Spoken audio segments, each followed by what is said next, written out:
రోజుకు ఒకే పార్టీకి చెందిన వీడియోలను చూస్తూ ఫేక్ న్యూస్ను బుర్రలో నింపడమే ఈ ధనస్వామ్యం.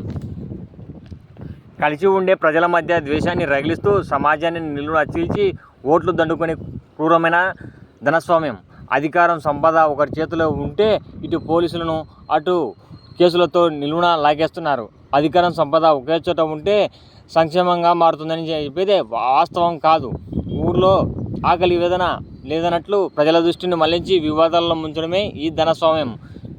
నేను పోతే నా కొడుకు పేరుతో ఒకే కుటుంబం దశాబ్దాల పాటు రాష్ట్రాన్ని నడుపుతూ సామాన్య ప్రజలను కూలీలు చేయడమే ఈ ధనస్వామ్యం. కోర్టులు, పోలీసులు, మీడియా నా మాటే వినాలి, నా సీటు కాపాడాలనే అహంకార పాలనే ఈ ధనస్వామ్యం. డబ్బులు పెట్టిన సీటు ఎప్పుడు ప్రజలను సేవ చేయదు, మళ్ళీ డబ్బు సంపాదించడానికే చూస్తుంది. ప్రజల తీర్పుతో పని లేకుండా నోట కట్టలతో ప్రభుత్వాన్ని కొనేసి రాత్రే పీఠాలు మార్చే ఈ ధనస్వామ్యం సేవ చేసే గుణం కాదు. 100 కోట్లు ఖర్చు పెట్టే గండర గడ్డికే టికెట్ దక్కే కోటీశ్వరుల ధనస్వామ్యం ఇది.